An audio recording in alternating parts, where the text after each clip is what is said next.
আসসালামু আলাইকুম। আজকে নতুনদের নিয়ে কিছু কথা বলবো। যারা এই ফেসবুক প্ল্যাটফর্মে একদম নতুন তাদের নিয়ে কথা বলবো। অবশ্যই যারা নতুন তারা ভিডিওটা ধৈর্য সহকারে দেখবেন। আমরা নতুন অবস্থায় ফেসবুকে কাজ শুরু করতে এসে আমরা যে ভুলটা করি সেটা হচ্ছে আমরা একদম নতুন অবস্থায় ভিউ আর ফলোয়ারের পিছনে অনেক বেশি সময় দেই।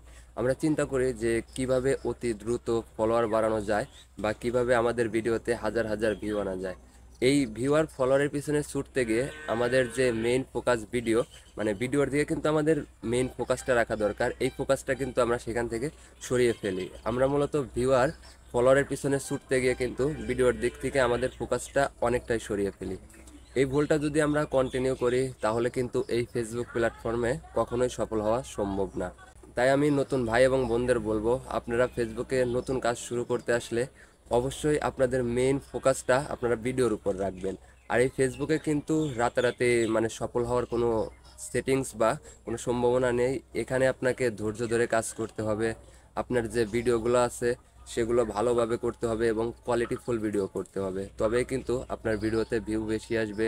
আর মেইন কথা যেটা হচ্ছে, আপনারা সবসময় নিজের ফেস এবং নিজের ভয়েস দিয়ে ভিডিও তৈরি করবেন। এতে কিন্তু আপনাদের একটা ফেস ভ্যালু তৈরি হবে।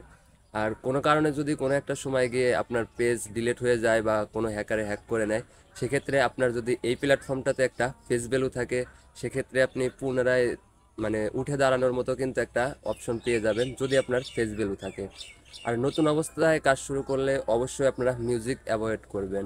বিশেষ করে অ্যাডস অন রিলস এখন একটা নতুন আপডেট নিয়ে আসে, সেটা হচ্ছে কন্টেন্ট মনিটাইজেশন। এই কন্টেন্ট মনিটাইজেশন পাওয়ার আগে কখনোই আপনারা ভিডিওতে মিউজিক ব্যবহার করবেন না। যদি মিউজিক ব্যবহার করেন, অনেক ক্ষেত্রে দেখা যায় অনেকেই আছে যে কন্টেন্ট মনিটাইজেশনের যে সেট আপ, এটা কিন্তু মিউজিক ব্যবহার করার কারণেও অনেকেই পায় না।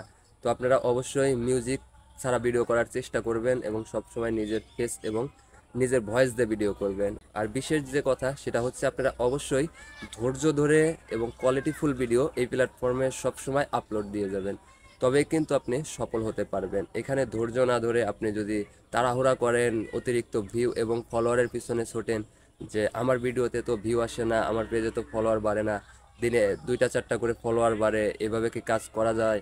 অনেকে আছে নতুন অবস্থায় কিন্তু ভিউয়ার ফলোয়ার না আসলে হতাশ হয়ে এই প্ল্যাটফর্ম থেকে কাজ ছেড়ে দেওয়ার কথা চিন্তা করে। যারা এই কথাটা চিন্তা করেন যে এই প্ল্যাটফর্মের কাজ করব না, তাদের আমি বলতে চাই যে এমনও তো হতে পারে যে সফলতাটা আপনার খুব নিকটে। তাই কাজ ছেড়ে দেওয়ার আগে আবারও একটু চেষ্টা করে দেখতে পারেন, ইনশাল্লাহ সফলতা একদিন ঠিকই আসবে।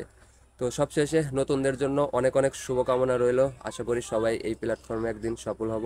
আর সবাই সবাইকে বেশি বেশি ভালোবাসা দিয়ে পাশে থাকবো, তাহলে ইনশাল্লাহ সবাই একদিন এই ফেসবুক প্ল্যাটফর্মে সফলতা অর্জন করতে পারবো। তো সবাই ভালো থাকবেন, সুস্থ থাকবেন। আল্লাহ হাফেজ।